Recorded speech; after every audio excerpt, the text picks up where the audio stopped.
بسم اللہ الرحمن الرحیم الحمد للہ رب العالمین والصلاة والسلام علی سید الانبیاء والمرسلین وعلی آلہ وصحبہ اجمعین وبارک وسلم تسلیما کثیرا کثیرا اما بعد فاعوذ باللہ من الشیطان الرجیم بسم اللہ الرحمن الرحیم وتمت کلمۃ ربک صدقا وعدلا لا مبدل لکلماتہ وهو السمیع العلیم وإن تطیع اکثر من فی الارض یضلوک عن سبیل اللہ ان یتبعون الا الظن وَإِنْ هُمْ إِلَّا يَخْرُصُونَ صدق اللہ العظیم وصدق رسولہ النبی الکریم۔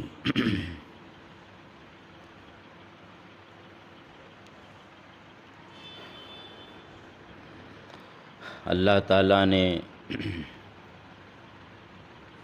انسان کی فطرت میں یہ بات رکھی ہے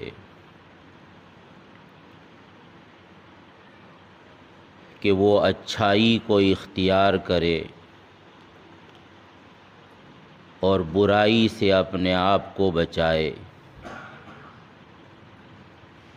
صحیح کہے صحیح کو مانے، جھوٹ سے اپنے آپ کو بچائے اور جھوٹ سے قبول کرنے سے دور رہے، حق کو اختیار کرے، اس کی تصدیق کرے اور باطل کو جھٹلائے اور اس سے اپنے آپ کو بچاتا رہے۔ یہ چیز اللہ تعالیٰ نے انسان کی فطرت میں رکھی ہے۔ چنانچہ ایک حدیث ہے، نبی کریم صلی اللہ علیہ وسلم نے فرمایا: کل مولود یولد علی الفطرہ، کہ ہر پیدا ہونے والا انسان فطرت پر پیدا ہوتا ہے۔ تو فطرت پر پیدا ہونے کے مختلف مطلب ہیں اور تمام مطلب اپنی اپنی جگہ پر صحیح ہیں۔ تو انہی مطلبوں میں سے ایک مطلب فطرت کا یہی ہے کہ حق سبحانہ و تقدس نے پیدائشی طور پر انسان کے اندر یہ بات رکھی ہے کہ وہ حق کو قبول کرتا ہے، سچائی کو ماننے، اختیار کرنے اور اپنانے کی استعداد اور صلاحیت کے ساتھ انسان کو اللہ تبارک و تعالیٰ نے دنیا میں بھیجا ہے، اس کو پیدا کیا۔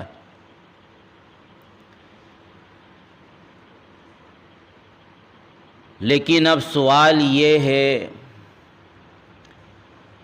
کہ حق، سچائی اور اچھائی کیا ہے،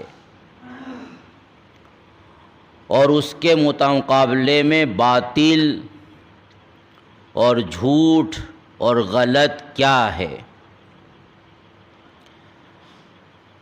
ظاہر یہ ہے کہ دنیا کا ماحول یہ ہے، اور خصوصاً آج کا ماحول یہ ہے کہ ہر آدمی، ہر جماعت، ہر گروہ اپنے متعلق یہ دعویٰ کرتا ہے کہ میں حق پر ہوں، میں سچا ہوں اور میں صحیح ہوں،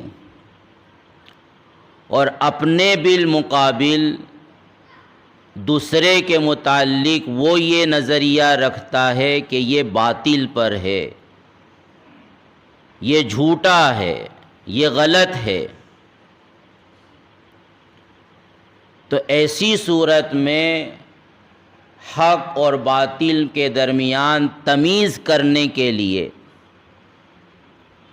سچائی اور جھوٹ کے درمیان امتیاز کرنے کے لیے، صحیح اور غلط کو کسی کسوٹی پر پرکھنے کے لیے کیا چیز ہو سکتی ہے؟ نبی کریم صلی اللہ علیہ وسلم جو اپنی امت کی تربیت ہی کے لیے دنیا میں تشریف لائے تھے،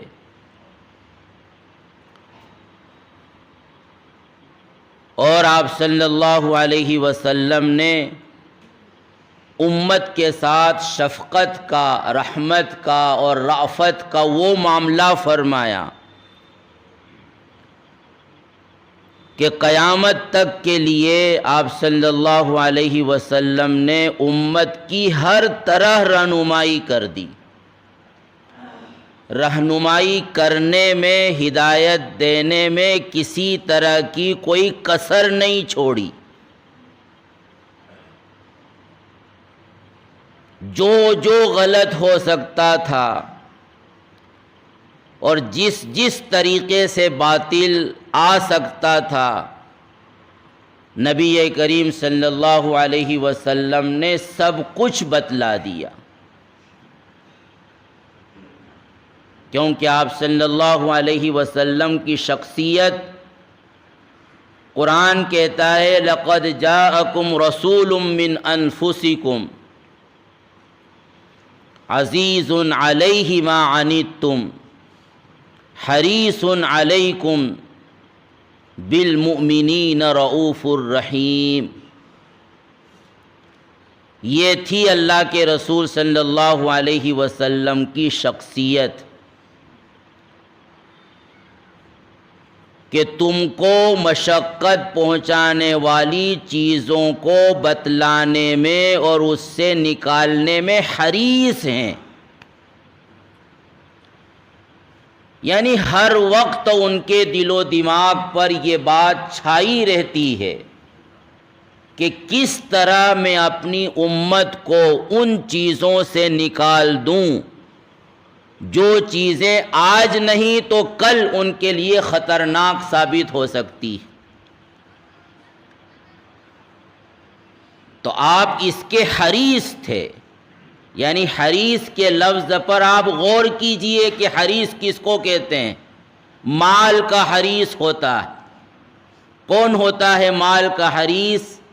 کہ جس پر ہر وقت مال کی دھن سوار ہو، صبح ہو، شام ہو، رات ہو، دن ہو، تنہائی میں ہو، لوگوں کے درمیان ہو، جہاں کہیں بھی وہ ہوتا ہے اور جس حالت میں بھی ہوتا ہے، اس پر ایک دھن سوار رہتی ہے مال کی، دولت کی، حتیٰ کہ وہ اگر خواب بھی دیکھتا ہے تو مال و دولت کے انبار کے خواب دیکھتا ہے۔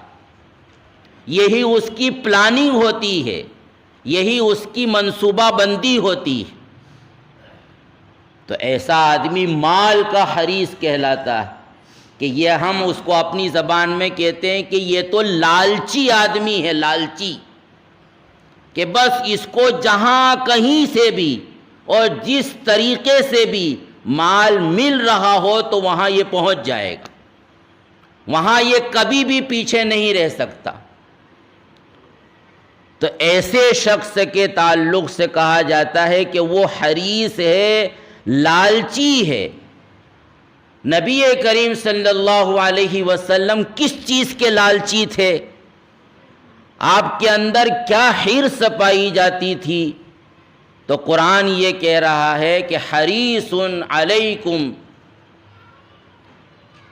کہ وہ لالچی اس بات کے تھے کہ میری امت مشقتوں سے کس طرح بچ جائے،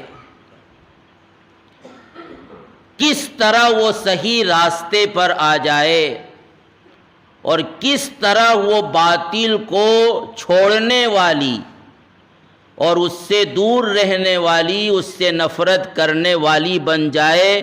اس چیز کے لالچی تھے اللہ کے رسول صلی اللہ علیہ وسلم، اور پوری زندگی اللہ کے رسول صلی اللہ علیہ وسلم کی اسی لالچ میں گزری۔ اس لالچ کی وجہ سے لوگ آپ کے دشمن بھی ہو گئے، لیکن آپ نے اس کی کوئی پرواہ نہیں کی۔ اسی لالچ اور حرص کی وجہ سے آپ کو مکۃ المکرمہ سے مجبوراً نکلنا پڑا، لیکن آپ نے اس کو بھی گوارا کر لیا۔ اس لالچ کی وجہ سے آپ نے گویا اپنوں سے دشمنی مول لی، لیکن آپ نے اس کی پرواہ نہیں۔ کس درجے کی لالچ اور کس درجے کی حرص تھی ہم اس کا تصور بھی نہیں کر سکتے۔ تو اس لیے نبی کریم صلی اللہ علیہ وسلم وہ معیار بتلا کر گئے ہیں، وہ کسوٹی ہم کو دے کر گئے ہیں، وہ میزان ہمارے ہاتھ میں تھما گئے ہیں کہ جس میزان پر ہم تول سکتے ہیں کہ کیا صحیح ہے، کیا غلط ہے، کیا حق ہے اور کیا باطل ہے، کیا سچ ہے اور کیا جھوٹ ہے۔ چنانچہ ایک حدیث میں اللہ کے رسول صلی اللہ علیہ وسلم نے فرمایا کہ افترقت الیہود علی 71 فرقۃ وافترقت النصارى علی 72 فرقۃ وتفرقت امتی علی 73 فرقۃ، کہ دیکھو نصارہ اور یہود دونوں بہت سارے فرقوں میں بٹے، یہود بھی اور نصارہ بھی 71 یا 72 فرقوں میں تقسیم ہوئے، اور فرمایا کہ میری امت 73 فرقوں میں تقسیم ہوگی، یعنی ان سے زیادہ وہ بٹ جائے گی۔ جتنے وہ بٹے تھے یہود اور نصارہ، اس سے کئی زیادہ میری امت میں تفرقہ ہوگا، وہ بٹ جائیں گے، اور ہر ایک کا یہ دعویٰ ہوگا کہ وہ حق پر ہے، وہ سچ بول رہا ہے۔ صحابہ نے اور پھر مزید اللہ کے رسول صلی اللہ علیہ وسلم نے یہ ارشاد فرمایا کہ کلہم فی النار الا واحدہ، کہ یہ جتنے بھی گروہ ہوں گے، جتنے بھی فرقے ہوں گے، سب کے سب جہنم میں جائیں گے، الا واحدہ، سوائے ایک جماعت کے، کیونکہ حق ہمیشہ ایک ہوتا ہے۔ حق کے مقابلے میں جتنی چیزیں ہوتی ہیں وہ سب باطل ہوتی ہیں۔ سچائی ہمیشہ ایک ہوتی ہے، ہاں جھوٹ بدل جاتے ہیں کہ یہ بھی جھوٹ، یہ بھی جھوٹ، یہ بھی جھوٹ، یہ بھی جھوٹ۔ اگر یہ سچ ہے تو اس کے مقابلے میں سب جھوٹ۔ صحیح ہمیشہ ایک ہوتا ہے، ہاں غلط بہت سارے ہوتے ہیں، یہ فطری چیز ہے، ایک معمولی عقل رکھنے والا اس کو سمجھ سکتا ہے۔ تو آپ نے فرمایا کہ اتنے گروہوں میں میری امت بٹے گی، اور ان میں سے ایک فقط حق پر ہوگی، وہ جنت میں جائے گی۔ تو صحابہ نے نبی کریم صلی اللہ علیہ وسلم سے دریافت فرمایا من ہم یا رسول اللہ، کہ وہ کون لوگ ہوں گے، وہ ایک جماعت کون سی ہے؟ تو روایات کے الفاظ مختلف ہیں۔ ایک روایت میں اللہ کے رسول صلی اللہ علیہ وسلم نے فرمایا کہ ما انا علیہ و اصحابی، کہ جس طریقے پر میں ہوں اور جس طریقے پر میرے صحابہ ہیں وہ ہے حق، اور جو اس کی اتباع کرنے والے ہوں گے وہ جماعت میں شامل ہوں گے، باقی سب فرقے ہوں گے۔ تو اللہ کے رسول صلی اللہ علیہ وسلم نے ہمیں یہ کسوٹی دی ہے سچ کو پرکھنے کے لیے، حق کو پہچاننے کے لیے، صحیح اور غلط میں تمیز کرنے کے لیے یہ کسوٹی ہے، یہ معیار ہے، یہ میزان ہے، جس کو اگر پھیلایا جائے تو یوں کہا جائے گا کہ کتاب اللہ، قرآن مجید سب سے پہلی چیز، دوسری چیز سنت رسول اللہ صلی اللہ علیہ وسلم، اللہ کے رسول صلی اللہ علیہ وسلم کا طریقہ، اس لیے کہ قرآن تو ایک عملی علمی چیز ہے۔ قرآن فقط نالج دیتا ہے، حق کا بھی نالج دیتا ہے اور باطل کا بھی نالج دیتا ہے، لیکن اس حق کو اپنانے کا طریقہ کیا ہوگا؟ ظاہر ہے کہ یہ اللہ کے رسول کی سنت سے معلوم ہوگا۔ مثال کے طور پر قرآن نے تو یہ کہہ دیا کہ نماز قائم کرو، لیکن اب نماز کو قائم کیسے کرنا ہے؟ نماز کی حقیقت کیا ہے؟ اس کی پوری حیت اور اس کا طریقہ کیا ہوگا؟ وہ رسول اللہ صلی اللہ علیہ وسلم کی سنت سے معلوم ہوگا۔ قرآن نے تو یہ کہہ دیا کہ احل اللہ البیع وحرم الربا، کہ دیکھو تجارت تو جائز ہے، تجارت کو تو اللہ تعالیٰ نے حلال قرار دیا ہے، لیکن ربا کو، سود کو، جوے کو اللہ تعالیٰ نے حرام قرار دیا ہے۔ لیکن یہ جوے کی حقیقت، سود کی حقیقت کیا ہے؟ کس کو کہیں گے سود؟ تو وہ رسول اللہ صلی اللہ علیہ وسلم نے اپنی حدیثوں میں ہمیں بتلایا۔ تو اس لیے قرآن کا معاملہ تو یہ ہے کہ وہ ایک علمی کتاب ہے، لیکن اس علم پر عمل کرنے کے طریقے مختلف ہو سکتے ہیں، تو وہاں اختلاف ہو جائے گا۔ کوئی یہ کہے گا کہ اس کا یہ طریقہ ہے، کوئی کہے گا کہ اس کا یہ طریقہ، فلاں کہے گا کہ اس کا یہ طریقہ ہے، اس کا یہ مطلب ہے، یہ مطلب ہے۔ اسی لیے کہا گیا کہ یضل بہ کثیرا یہدی بہ کثیرا ویضل بہ کثیرا، یعنی قرآن تو ایک علمی کتاب ہے، اس قرآن کو پڑھ کر بھی بہت سے لوگ گمراہ ہو جاتے ہیں، اور اسی قرآن کے ذریعے بہت سے لوگوں کو صحیح راستہ بھی مل جاتا ہے۔ تو اس لیے فقط قرآن کافی نہیں ہو سکتا پورے حق کو سمجھنے کے لیے۔ تو اس لیے اللہ کے رسول صلی اللہ علیہ وسلم نے اس کے ساتھ اپنی سنت کو جوڑا، اور پھر مزید ظاہر ہے کہ یہ سنتیں حضرات صحابہ نے ہم تک پہنچائی۔ وہ سب سے پہلا واسطہ جو اللہ کے رسول کی سنتوں کو ہم تک پہنچانے کا ہے وہ حضرات صحابہ ہیں۔ اس لیے حق کے معیار میں، حق کی کسوٹی میں، صحیح اور غلط کی میزان میں صحابہ کو بھی شامل کر لیا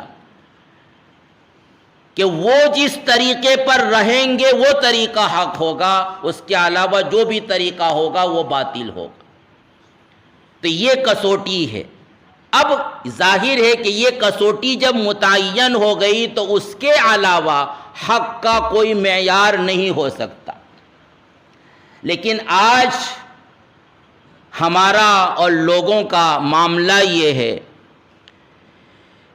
کہ ان کے یہاں کسی چیز کو اپنانے اور کسی چیز کو رد کرنے کا ایک معیار ہے باپ دادا کے طریقے، خاندانی رسوم و روایات۔ کیوں کر رہے ہو یہ تو ہمارے خاندان میں چلا آ رہا ہے پہلے سے۔ بھئی اس کو تم کیوں اپنا رہے ہو؟ یہ تو ہمارے باپ دادا بھی کرتے تھے،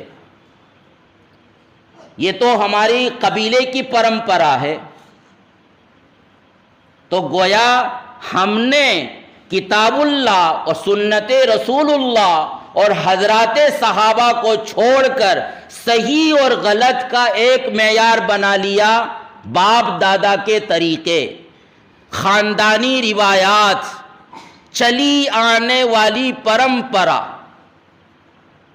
حالانکہ معلوم ہے کہ قرآن اس کو غلط کہتا ہے، معلوم ہے کہ اللہ کے رسول صلی اللہ علیہ وسلم کی سنت اس کی تردید کرتی ہے، معلوم ہے کہ صحابہ نے یہ کام نہیں کیا، غلط ہے، لیکن پھر بھی ایک مسلمان ہونے کے باوجود ہمارے نزدیک کسی چیز کو اختیار کرنے اور کسی چیز کو چھوڑنے کا یہ معیار ہے کہ باپ دادا کی پرمپرا ہے، یہ تو ہماری خاندانی روایات ہے، برسوں سے یہ تو ہمارے گھر میں ہوتا رہا ہے، آج کیسے اس کو ہم چھوڑ دیں؟ تو ایک تو یہ معیار ہم نے بنایا، دوسرا معیار ہم نے یہ بنایا کہ ماحول کیسا ہے، ہم گویا ماحول کے حساب سے چلیں گے، ماحول چاہے اچھا ہو چاہے ماحول برا ہو، لیکن ہم اپنے آپ کو ماحول سے کٹ کر نہیں رکھ سکتے، لہذا ہم نے اپنے آپ کو ماحول کا تابع بنا لیا۔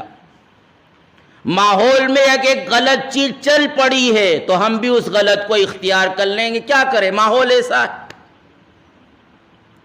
ماحول میں ایک صحیح چیز چلے گی تو صحیح کو اختیار کر لیں گے، ماحول میں ایک غلط چیز آئے گی تو اسی کو اختیار کر لیں گے۔ داڑھی کیوں نہیں رکھتے؟ ماحول نہیں ہے۔ گویا صحیح اور غلط کا پیمانہ اور سنت اور بدعت کا معیار ہمارے نزدیک گویا ماحول ہے۔ ٹوپی کیوں نہیں پہنتے، امامہ کیوں نہیں باندھتے؟ جس جگہ ہم رہتے ہیں وہاں ماحول نہیں ہے۔ نماز کی پابندی کیوں نہیں کرتے؟ کیا کریں، ایسی جگہ رہتے ہیں کہ کہاں کہیں کوئی نماز پڑھنے والا ہی نہیں ہے۔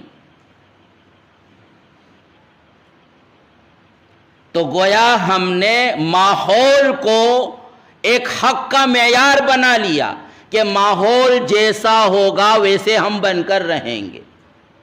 حالانکہ ہم ایک طرف کہتے ہیں کہ ہم تو مسلمان ہیں، اور مسلمان ہونے کا مطلب یہ کہ ہم قرآن کو مانتے ہیں، مسلمان ہونے کا مطلب یہ کہ ہم رسول اللہ صلی اللہ علیہ وسلم کی سنت کو فالو کرتے ہیں، اور مسلمان ہونے کا مطلب یہ ہے کہ ہم تو صحابہ والے طریقوں کو اپناتے ہیں۔ لیکن یہ ایک فقط دعویٰ ہے، کہنے کی حد تک ہے یا کسی حد تک فکر ہے، لیکن عملی اور پریکٹلی کیا ہے، ماحول کے تابع رہیں گے ہم۔ اور تیسری چیز جس کو ہم نے حق اور باطل کا معیار بنا لیا، صحیح اور غلط کو پہچاننے کا ذریعہ بنا لیا، وہ یہ دوسرے الفاظ میں یہی ہے، وہ ہے کہ اکثریت کیا کر رہی ہے۔ بہت سارے لوگ یہ کہہ رہے ہیں تو کہاں سے غلط ہو سکتا ہے؟ ارے یار سب ہی یہی کہتے ہیں تو کیا کریں؟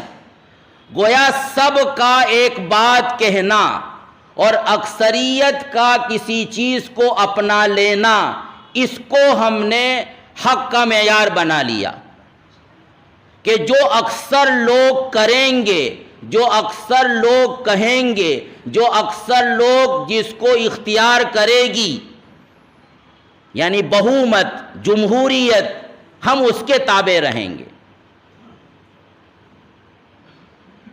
حالانکہ یہ بھی کوئی حق کا معیار نہیں ہے۔ نبی، ہر قوم میں جب نبی آتا ہے اور وہ نبی آواز لگاتا ہے ان اعبدوا اللہ ولا تشرکوا بہ شیئا ما لکم من الہ غیرہ، کہ اللہ کی عبادت کرو، اللہ کے علاوہ کسی کی عبادت نہ کرو، اللہ کے علاوہ تمہارا کوئی معبود نہیں ہے، تو یقین جانیے کہ نبی اس وقت تنہا ہوتا ہے، تنہا۔ کوئی پوری قوم میں، پورے قبیلے میں، پوری آبادی میں، پورے علاقے میں کوئی بھی اس بات کو ماننے والا نہیں ہوتا۔ اگر ہم جیسا کوئی ہو تو یہ کہے گا کہ نبی غلط ہے، کیونکہ وہ اکیلا ہے اور وہ صحیح ہے، اس لیے کہ وہ سب کہہ رہے ہیں، سب نے اس کو اختیار کر لیا ہے، بہومت اس کو اپنا رہی ہے، تو بہومت جس کو اپنائے گی وہ صحیح ہوگا، وہ غلط ہوگا۔ حالانکہ ہم سب کا ایمان ہے کہ نبی چاہے تنہا ہوتا ہے اور اس کی بات ابتدا میں ماننے والا کوئی نہیں ہوتا، لیکن وہی حق پر ہوتا ہے، 100% حق پر ہوتا ہے۔ اور آج جو ہم نے اپنا رکھا ہے یہی جواب ہوتا تھا قوموں کا، کہ جب نبی ان کے سامنے حق پیش کرتا تھا تو وہ کیا کہتے تھے کہ لقد وجدنا آباءنا، کیا ہم نے اپنے باپ دادا کو یہی کرتے دیکھا ہے تو تمہارے کہنے کی وجہ سے ہم اپنے باپ دادا کی پرمپرا کو کیوں چھوڑ دیں؟ تو ایک کافر کی سوچ، نبی کے مقابلے میں کافر کی سوچ، اور آج ہماری سوچ میں آخر کیا فرق ہے؟ تو ہمارا اسلام اور ایمان کہاں چلا گیا کہ ہم نے بھی شادی بیاہ میں ہو، موت میت میں ہو، رسوم کے، خاندانی روایات کے اپنے آپ کو تابع بنا لیا، حالانکہ ہماری کانوں میں بات پڑتی ہے، ہمیں معلوم ہے، لیکن پھر بھی خاندان کی پرمپرا، قبیلے کی رسمیں ہیں، یہی چلا آ رہا ہے تو ہم اس کو کیسے چھوڑ دیں؟ تو یہی جواب ان کافروں کا ہوتا تھا، مشرکوں کا ہوتا تھا، جو اللہ کے نبی کی بات کو جھٹلاتے تھے، چھوڑتے تھے۔ اور ماحول کے اپنے آپ کو تابع بنا۔ اللہ کے رسول صلی اللہ علیہ وسلم کی ایک حدیث ہے، عبداللہ ابن مسعود سے بھی منقول ہے، حضرت حذیفہ بن الیمان رضی اللہ تعالی عنہ سے منقول ہے کہ لا تکونوا امعا، لا تکونوا امعا، کہ امعا مت بنو۔ امعا پوچھا گیا کہ یہ امعا کیا چیز ہوتی ہے؟ اور واقعہ یہ ہے کہ یہ عربی کا ایسا لفظ ہے کہ ایک لفظ میں ہم اس کا ترجمہ بھی نہیں کر سکتے، ایک لفظ میں اس کا ٹرانسلیشن نہیں ہو سکتا۔ اللہ کے رسول صلی اللہ علیہ وسلم نے بتلایا کہ امعا یہ ہے کہ تم یہ کہو کہ میں تو لوگوں کے ساتھ رہوں گا، انما انا مع الناس، کہ میں تو لوگوں کے ساتھ رہوں گا، ان اهتدوا فهدیت وَإِن ضَلُّوا فَضَلَلْتُ، لوگ اچھا کریں گے تو میں بھی اچھا کروں گا، لوگ برا کریں گے تو میں بھی برا کروں گا، لوگ ہدایت پر رہیں گے تو میں بھی ہدایت پر رہوں گا، لوگ گمراہی کو اختیار کریں گے تو میں بھی گمراہی کو اختیار کروں گا۔ یہ ہے امعا۔ تو اللہ کے رسول نے فرمایا کہ امعا مت بنو، گویا ٹھیٹ الفاظ میں یہ کہو تو بھیڑ کی چال مت چلو کہ جس طرف سب جا رہے ہیں اسی کی طرف چلنا شروع کر دو، جو بات سب کہہ رہے ہیں اسی کو خود بھی بولنا شروع کر دو، جس کو اکثریت اپنا رہی ہے اسی کو حق سمجھنا شروع کر دو، اور اس کے خلاف کرنے والوں کو جھٹلاؤ، اس کو اجنبی بنا دو۔ تو ایک مسلمان کے لیے معیار کتاب اللہ ہے، سنت رسول اللہ ہے، طریقہ صحابہ ہے۔ کسی بھی مسلمان کے لیے اپنے باپ دادا کی پرمپرا معیار نہیں بن سکتی۔ لوگوں کی اکثریت اور ماحول کا مخالف ہونا یہ اس کے لیے حق کا معیار نہیں ہو سکتا۔ اگر اس کو وہ معیار سمجھتا ہے تو چاہے وہ اپنے آپ کو مسلمان کہہ رہا ہے، لیکن ایک کافروں کی سوچ میں، مشرکوں کی فکر میں، اور ہماری اور مسلمان ہونے کے باوجود ہمارے نظریے میں پھر کوئی فرق نہیں، بلکہ صحابہ، نبی کریم صلی اللہ علیہ وسلم، بلکہ تمام انبیاء کے طریقوں سے تو یہ معلوم ہوتا ہے کہ اگر ماحول مخالفانہ ہو جائے اور اتنا مخالفت والا ماحول ہو جائے کہ ہمارے لیے حق پر قائم رہنا مشکل ہو جائے، حق پر عمل کرنا مشکل ہو جائے، تو تم چھوڑ دو اس علاقے کو، یعنی ایسی جگہ سے ہجرت کرنا فرض ہو جاتا ہے۔ وہاں نہیں کہ کیا کرے، سب لوگ یہ کر رہے تو ہم کو بھی کرنا پڑے گا، اگر ان کی نہیں مانیں گے تو کہاں جائیں گے؟ اللہ کے رسول نے فرمایا کہ چلے جاؤ دنیا میں جہاں جا سکتے ہو، حتیٰ کہ پہاڑ کی چوٹی میں چلے جاؤ، جنگل کے کونے میں جا کر بیٹھ جاؤ، درخت کی چھالیں چبا کر اپنا گزر بسر کر لو، لیکن خبردار لوگوں کے پیچھے مت چلنا۔ تو رسول اللہ صلی اللہ علیہ وسلم نے تو ہمیں یہ رہنمائی کی ہے، اتنی تاکید کے ساتھ اللہ کے رسول نے ہمیں یہ بتلائی ہے، اور آج ہماری وہی فکر ہو کہ خاندانی روایات ہے، ماحول ایسا ہے اور سب لوگ یہ کر رہے ہیں۔ تو قرآن کہتا ہے کہ تمت کلمت ربک صدقا وعدلا، سچائی کے اعتبار سے اور انصاف پر مبنی اللہ کی کتاب ہے، اس کے علاوہ کوئی کتاب، کوئی چیز نہیں۔ وَإِن تُطِيعْ أَكْثَرَ مَنْ فِي الْأَرْضِ يُضِلُّوكَ عَنْ سَبِيلِ اللَّهِ، بہومت کے پیچھے اگر تم چلنا شروع کر دو گے تو یہ تم کو حق سے ہٹا کر چھوڑیں گے۔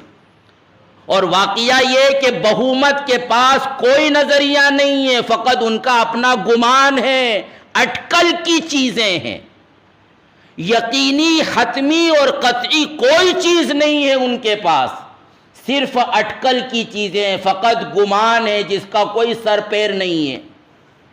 تو ظاہر ہے کہ ایسی چیزوں کو ماننے والا اور ایسی چیزوں کے پیچھے چلنے والا آج نہیں تو کل وہ کسی کھائی میں جا کر گرے گا، اور ایسا گرے گا کہ وہاں سے نکلنا اس کے لیے ممکن نہیں ہو۔ تو بہرحال دوستو بزرگوں، مقصد یہ ہے کہ ہماری زندگی کے ہر عمل میں سچائی کا معیار، حق کی کسوٹی اور صحیح کی میزان کتاب اللہ ہونی چاہیے، رسول اللہ کی سنت ہونی چاہیے اور صحابہ کا طریقہ ہونا چاہیے۔ خاندانی روایات اگر سنت کے مطابق ہے تو بہت مبارک ہے، خاندانی پرمپرا اگر سنت کے مطابق نہیں ہے تو ہم اس کو لات ماریں گے، 100 مرتبہ لات ماریں گے، چاہے پورا خاندان ہم کو باہر کر دے، بائیکاٹ کر دے ہمارا، کہ یہ ہم کو نہیں مانتا، ہم بھی اس کو نہیں بلائیں گے، اس کے ساتھ ہمارا کوئی تعلق نہیں ہوگا۔ رسول اللہ نے اس کو بھی برداشت کیا لیکن حق کو نہیں چھوڑا۔ تو ماحول اپنا، اسی طرح ماحول کا معاملہ اور اسی طرح بہومت کا معاملہ، اللہ تعالی ہم سب کو دین کی صحیح سمجھ عطا فرمائے اور حق کی اتباع ہمارے لیے آسان بھی فرمائے اور ہر طرح کی پریشانیوں سے ہمیں عافیت بخشے۔ آمین۔ وآخر دعوانا الحمدللہ رب العالمین۔